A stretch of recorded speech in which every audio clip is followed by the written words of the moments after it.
Antay ka rin, sir? Bugal yung Pangasinan. Ah, bugal yun. Problema nito, sir? Nawala yung lamig niya. Nawala yung lamig. Yung original pa na compressor. Tapos? Tapos nung kinatik din, sabi nila, sira na yung compressor. Di pinalitan. Pinalitan ng bago. Hmm. Ayun, nung pagpalit, wala pang isang linggo. Hmm. 30 kilometers lang siguro yung tinatakbo namin. Nawala na yung sequence pan. Umingit. Uminit na, hindi na umingit eh. Uwi na sa bahay. Ah. Para magamit lang, pinalit ko yung dati uli na luma. Para kasi okay yung ikot niya eh. Sige, sige, check na lang natin. Sige, check muna natin. Ayan. Ito yung kapalit nung nasira. Oo, nasira. Di bali pangalawa na to. Oo, pangalawa. Bali pangatlo na pala.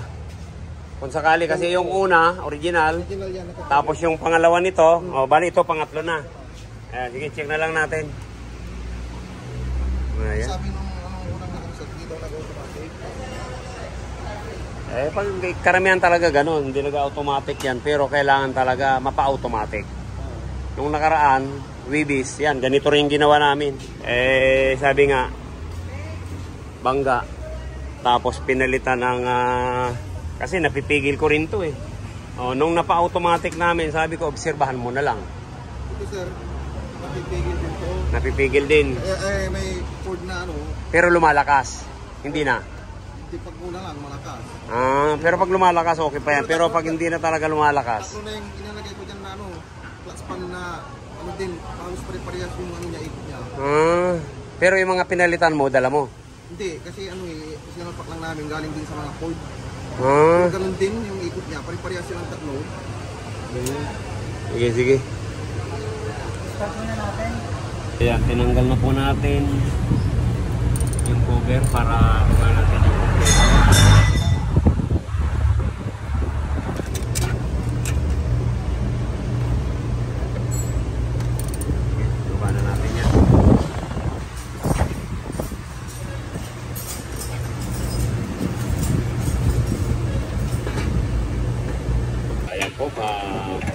bababa na natin to. Dahil yung ipapalit dyan, yan. Ito po yung dala nila. Ipapalit natin.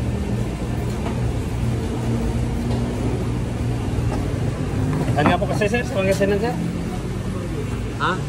Bugal yun. Bugal yun, Pangasinan. Yan. Natividad. Yung urban. Ayan, ito na po yung dating compressor. Ikinabit lang kasi na stock up. Ito na yung kapalit, bago. Ito yung kakabit natin uli.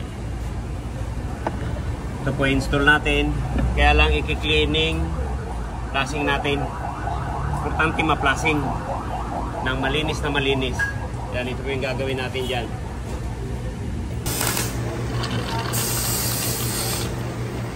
Ayan, flushing po tayo. Pa-flushing po natin yung condenser ng Ford Ranger.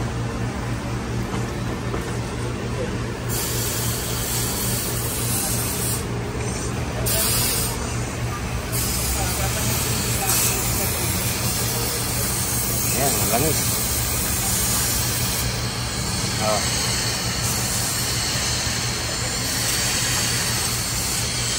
Yan na may itim. Yan ang malangis. Sige.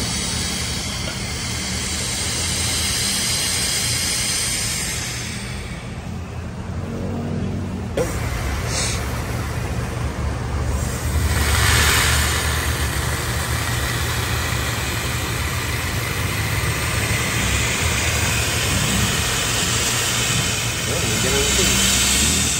Kanina puti. Yan. Itim. May itim po. Yan Ganyan po ba pag-flashing niya? Hinanyan din. Binuhusan lang. Hindi nilalagay sa plastic. Hindi natin makikita kung malinis pa. Kung malinis na yung ginawa.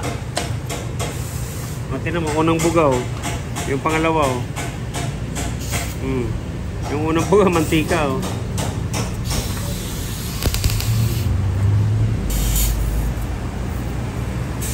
Ayan, oh. Malinaw na malinaw. Tapos paglabas, eh, yan, napakarumi. Kailangan, pagkatapos ganyan din po kalinaw yan. Gagawin natin dyan. Sige. Yun. Oh.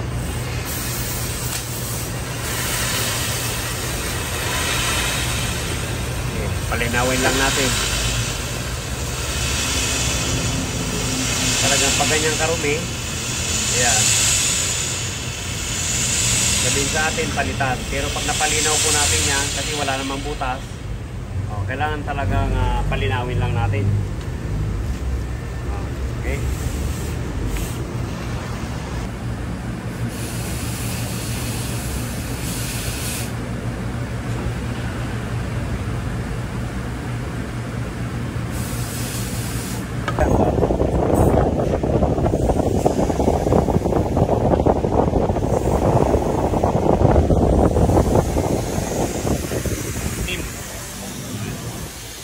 Parang ganun din po yan.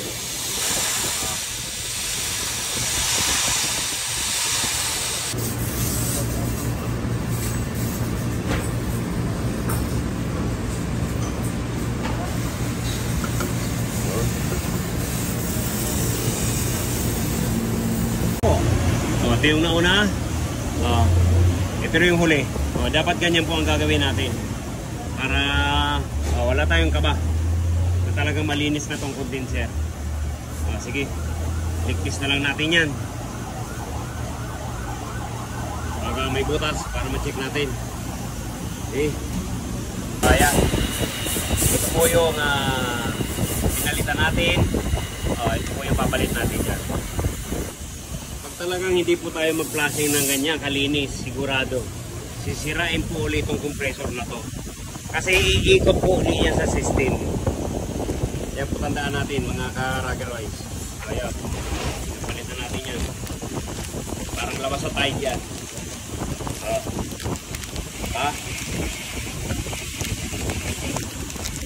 Okay.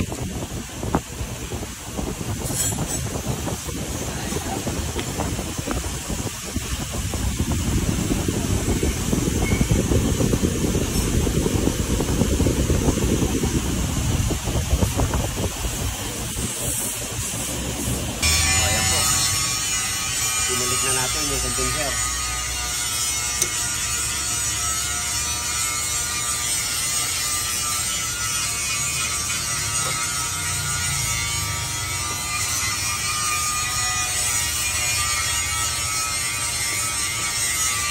Yan po kasi sir ang importante. Nandyan yung talagang dumi. Sa condenser na yan. Tingnan mo yung ano niya, yung desiccant niya. Grabing itim. Yun yung pinakabaga natin kung sa atin. Yung filter na yun. Kaya ganun kaitim.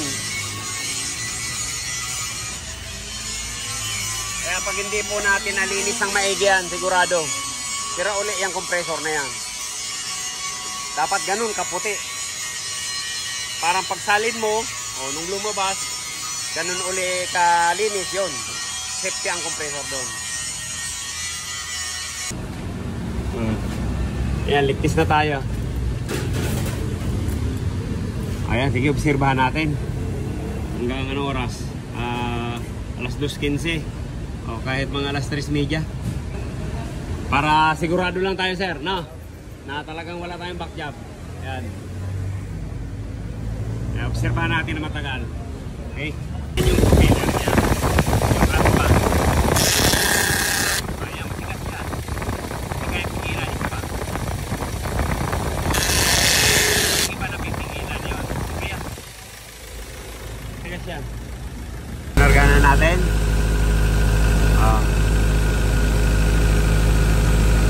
Ayan, nire-rip natin. Sarado na to.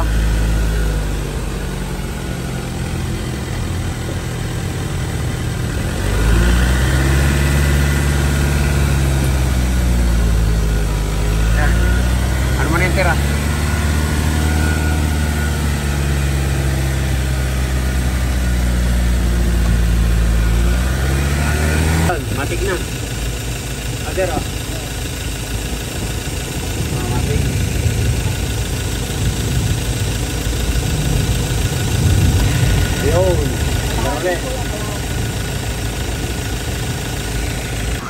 Ayan.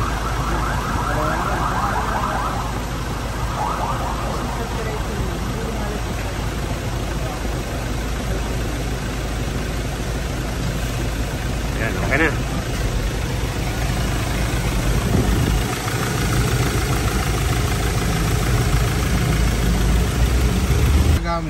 Yung compressor na kinabit dyan, ilang araw?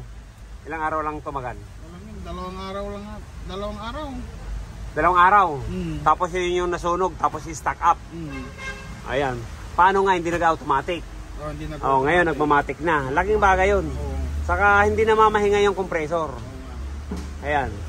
So nagmamatic na. Saka ang ganda ng lamig yan. Check natin.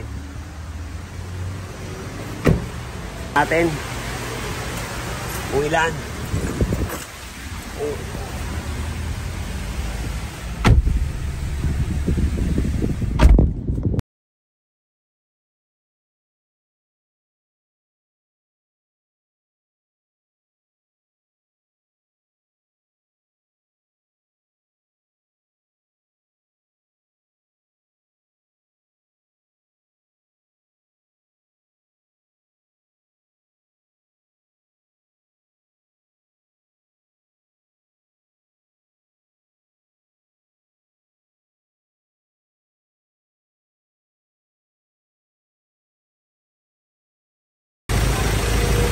Okay na, Kuya Ray.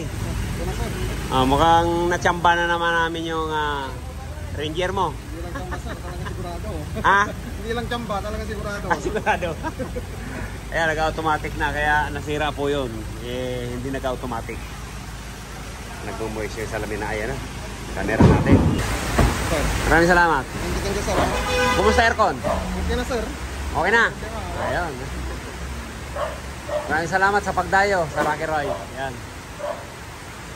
Uwi na kayong malamig. Ayan. Ford Ranger, yan. Nang isang araw, ganito rin po ang problema. Ayaw din mag-automatic. Yun. Kaya baka pagsamahin ko yun, saka ito. Para maiksi lang kasi yun eh. Yan, okay? Thank you, Kuya Ray. Ingat! Uwi na sila ng Pangasinan.